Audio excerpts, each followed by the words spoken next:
নমস্কার নমস্কার দর্শক বন্ধুরা, সুস্বাগতম। আপনারা সবাই ভালো আছেন তো? আর আমরাও ভালো আছি। সকলকে রাস পূর্ণিমার অনেক অনেক শুভেচ্ছা। আজ রাস পূর্ণিমা, তাই বাড়িতে পুজো হচ্ছে। প্রত্যেক পূর্ণিমাতেই তো পুজো হয়। তো মায়ের ইচ্ছে ছিল যে রাস পূর্ণিমাতে সিন্নি দেবে। তো আজ সত্যনারায়ণের সিন্নি দেওয়ার উপলক্ষে এবার হোমও হচ্ছে, হোমটাই শুরু হচ্ছে। হোমটা হলে বেশ একদম শরীর মন বাড়ি ঘর যেন সব কিছু মনে যেন পবিত্র হয়ে যাচ্ছে। হোম যজ্ঞ এমনি এগুলো তো হওয়া খুবই ভালো। বলে বাড়িতে যত নেগেটিভ এনার্জি বা অশুভ শক্তি থাকে সেগুলো নাকি দূর হয়।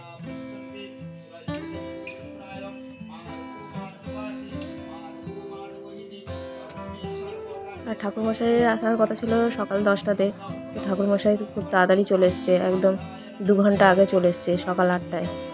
তাই তাড়াহুড়ো করে কোনো রকমে স্নান করি উপরে চলে এসেছি সবাই। ভাগ্যিস আগের দিনে সব কেনাকাটা করাই ছিল, সব জোগাড় ছিল। তাই দিদিভাই এসে একটু জোগাড় করলো, আমি একটু করে দিলাম। আবার মা এসে জোগাড় করতে হয়ে গেল। আসলে ঠাকুরমশাই অন্য জায়গায় পুজো করতে গিয়েছিল, তো সেখানে এখনও কেউ তৈরি হয়নি পুজো করানোর জন্যে, সময় লাগবে। সেই জন্য ঠাকুরমশাই এখানে আগে চলে এসছে। একদিকে সকাল সকাল পুজোটা হয়ে গেলে খুবই ভালো হয়। আমার ভাসুরজির কাণ্ড দেখো, আমরা সবাই ঘুমটা দিয়ে বসেছি বলে ও ঘুমটা দিয়ে বসে আছে, আর হোমের ধোঁয়াটা চোখে লাগছে।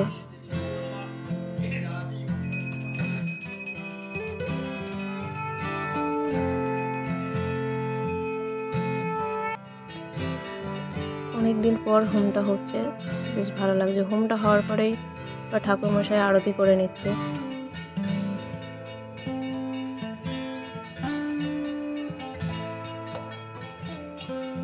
ছোটোবেলা থেকেই রাসের মেলা বসলে আগে থেকেই খুব আনন্দ লাগতো যে শীতকাল আসছে মানে রাসের মেলা বসবে, বেশ অনেক কিছু খেলনা কিনবো।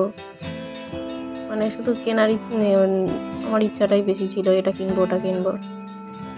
ছোটোবেলা থেকে আনন্দ লাগতো। আর এখন সেভাবে রাসের মেলায় যাওয়া হয় না। আমার বর তো ভিড়ভাট্টায় যেতে চায় না, আমার মাও যেতে চাইতো না ভিড়ভাট্টায়। দেখি এবারে কবে যেতে পারি। বরকে জোর করে করে এর আগে নিয়ে গিয়েছিলাম। গত বছর তো আমার যাওয়াই হয়নি রাসে, তার আগের বছর গিয়েছিলাম। আর ছুটির দিনে রবিবার দিনে যে যাব, রবিবার দিনে 3 ডবল ভিড় হয় রাসের মেলায়। বহুত দূর দূর থেকে তো লোক আসে। আর শীতকালে আরেকটা জিনিস কষ্ট ব্যাপার, যেটা আমার সঙ্গে হয়েছে, অনেকের সঙ্গেই হয়েছে, ওই ভিড় ভাট্টায় ঠেলাঠেলিতে ওই পায়ের ওপরে পা যদি কেউ চেপে দেয়, মানে শীতকালে যদি কেউ পায়ের ওপরে পা চেপে দেয়, তাহলে বুঝেই দেখুন যে কতটা কষ্ট হয়। মনে হয় যেন বোধহয় প্রাণটাই বেরিয়ে গেল। খুব একটা আমার মা রাসে যেতে চাইতো না।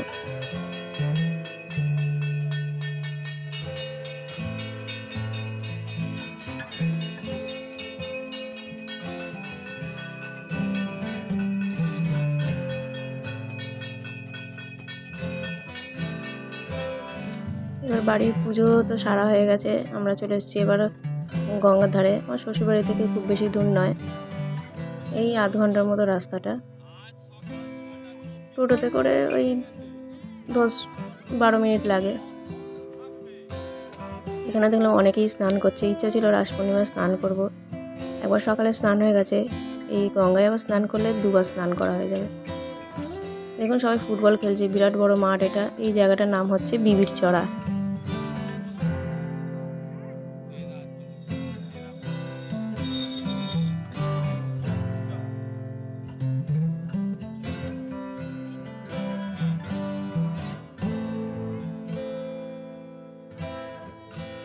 সবুজ গাছপালায় ঘেরা ফাঁকা মাঠ, কিছু মানুষজন আছে। আর এই পাড়টায় হচ্ছে ঘন কুয়াশায় ঘেরা গঙ্গা।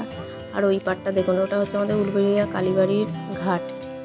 আবার রাস পূর্ণিমায় কত মানুষ স্নান করছে, এখানে না এলে তো জানতেই পারতাম না যে এত মানুষ রাস পূর্ণিমায় স্নান করছে। কালীবাড়ি ঘাটটা থেকে আমাদের এই বিবিচড়ার ঘাটটা দেখা যায়, আর বিবিচড়ার ঘাট থেকে কালীবাড়ি ঘাটটা দেখা যায়। দেখুন কত ভিড়, আর কুয়াশাও পড়েছে। কি সুন্দর কাঁচের মতো গঙ্গার জলটা। মনে করে যদি 2টো ড্রাম নিয়ে আসতে পারতাম ভালো হতো, জল ভরে নিয়ে যেতে পারতাম। ঠাকুরের পুজোই তো লাগে, মাও বলছিল তাই, কিন্তু আর ভুলে গেছি, আর কি করা যাবে। বসার জায়গাগুলো খুব সুন্দর এখানে। বিয়ের পর আমার বর নিয়ে এসেছিলো একবার, তারপরেও অনেকবার এসেছি, কিন্তু তখন আর সময় কাটানো হয়নি। বরের সঙ্গে এসে একবার একটু বসে সময় কাটিয়েছিলাম। গরমকালেও প্রচুর লোক আড্ডা দেয় এখানে, সুন্দর হাওয়া দেয় তো। ওহ, ভিড়ে গিজগিজ করছে, দেখুন ওপারটা।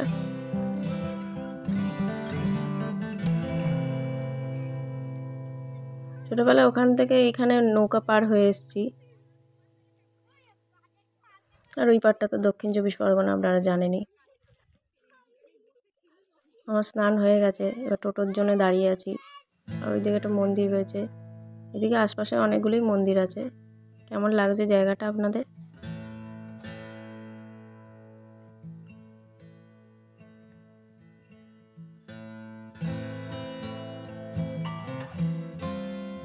এখানে স্নান করে জামা কাপড় ছাড়ার মতো জায়গা নেই এখানে, তাই ভিজে কাপড়েই রয়েছি। ভিজে কাপড়েই এই টোটোয় করে বাড়িতে চলে যাব, বেশি দূর তো নয়। এই যে এই কমলা রঙের যে ঘরটা দেখতে পাচ্ছেন, এটা হচ্ছে মন্দির, এটা মা মনসার মন্দির। গঙ্গার ধার বলে কথা, একটু মন্দির তো থাকবেই।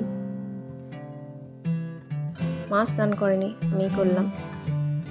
এই দেখুন ভিজে আমি কাপড়েই দাঁড়িয়ে আছি।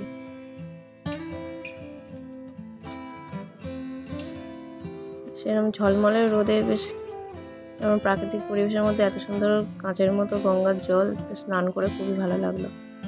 তো বাড়ি চলে এসেছি। আচ্ছা, এটা কী পাখি বলুন তো? ময়না পাখি? আপনারাই কমেন্ট করে জানেন এটা কী পাখি। পাখিটা খুব সুন্দর ডাকছেও বেশ।